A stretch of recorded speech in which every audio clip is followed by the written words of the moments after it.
Hey everyone, welcome back to yet another video. So today I'm going to be showing you how to turn your 10 tips and tricks to turn your custom figure from this to this. Now, this is going to be very helpful for people that are getting into making custom figures or people that want to just know some tips and tricks to actually having to make them.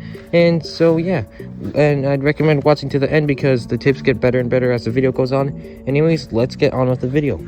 Okay, so my first tip is going to be finding a good base model, mold or whatever. So you might be wondering, like, hey, I want to make a custom figure today, and you're probably going to go and like look for a figure that you have, or like try buying one that'll fit the best mold for the figure you're trying to make. So like, for example, I wanted to make a scrap chap custom figure quite a while ago, and I was like looking through and I was like, oh, I'm just gonna use tie-dye spring chap, but actually I decided to use Rockstar Foxy since that one was more accurate to how scrap chat looks like in the game, and it would have been way easier on me and would have made the process come out a lot better. So even if the figure doesn't make that much sense for the character you're trying to make, always be sure to look around and see which mold would actually fit the best for the character you're trying to make.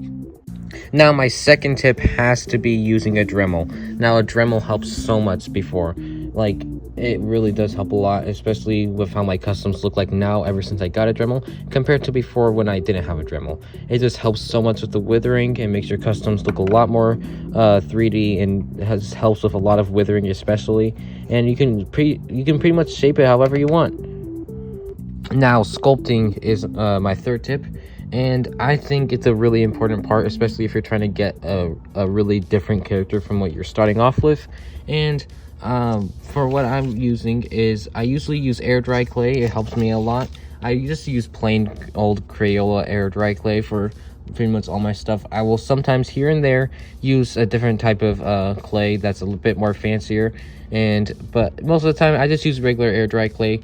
And sometimes, actually now, I use milliput, which a lot of you guys have been saying to me, which is a very good thing to use instead of clay, because it helps a lot better for figures, and I can agree with that. But if you're working on big like head sculpts and stuff, definitely just use air dry clay, because it is good for small details, milliput, but it's not good for really big sculptures like that. Now, for tip 4, use a bunch of like different parts to make your figures. So, if for example, instead of just using a bunch of clay to make a bunch of things, try looking around and seeing like some of your old toys that you can use, or just some regular like parts and stuff. Like, for example, when I made my Wither Foxy figure, I had to make him a third, like I had to change his feet quite a lot, and so for his foot I just got another Star Wars toy. I don't remember what it was called, but I just cut off some squares off that and used that for his feet, and it turned out really well, and it saved me a lot of time from having to sculpt it and all that out of clay, and it just helps a lot, and it makes the figure look a lot better. Now, for tip 5 is going to be just trusting the process on how well you're going to do it, because sometimes my figures would look like really bad, honestly, from what I'm trying to do with them, and at the end it'll look really amazing even though if I didn't change anything. So you just got to trust the process. It might look bad at first, but then at the end you will see how it'll actually look better, because your customs will get better and better through the time of you working on them. Now, for tip 6 is actually the paint to use. A lot of you guys have always been asking me, what paint do I use, how do I use the paint and all that. And so for the paint that I do use is just regular paint that I just find every now and then. I definitely recommend using Craft Smart paint. It's really good and it helps a lot. It has a matte finish, so it's not like all shiny and stuff, and I definitely recommend using that for figures. And also, if you're using that, I'd recommend using it with some water. And that brings us up to our next tip. So for tip 7 is how to use the paint in a good way to paint your figures. So sometimes when you get the paint, it might be lumpy and stuff, and you don't want that on your figures. So you want it to be nice and just kind of lay onto the figure and stuff, and not be all lumpy and like big and all that, and just have like a bunch of like, and make it look obvious that it's paint. You don't want that to happen. So to fix that, you want to mix some of your paint with a little bit of water, and just mix that around with the paint for a little bit, and then just apply it on.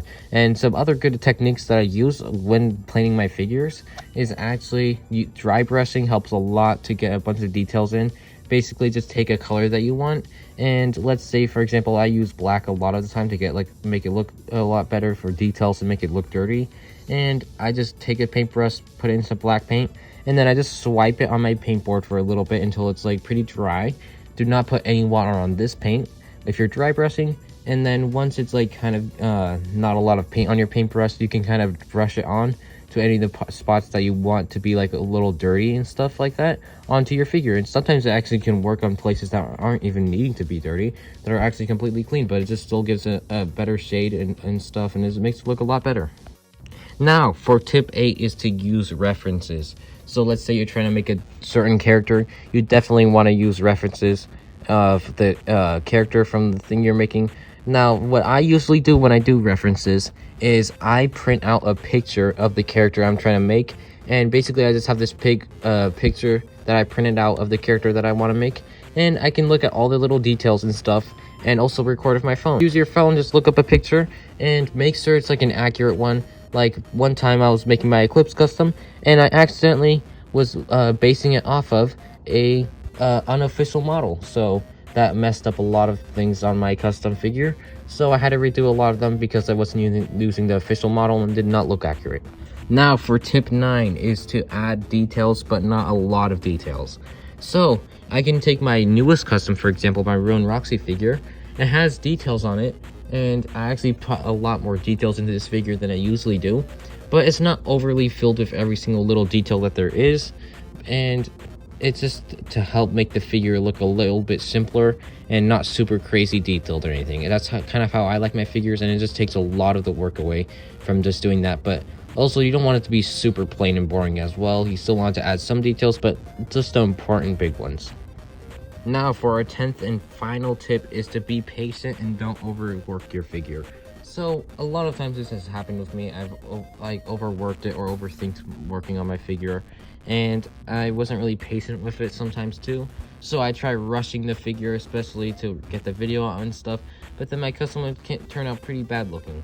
And also overworking the figure is just not good for you and for the figure itself, because it can be pretty frustrating to do it. And if you're getting frustrated, then just take a break from working on it and just do it the next day, or take a hour break and go back on it again, and just be patient with it. You know, it doesn't come super fast. It takes hours to make a good custom figure.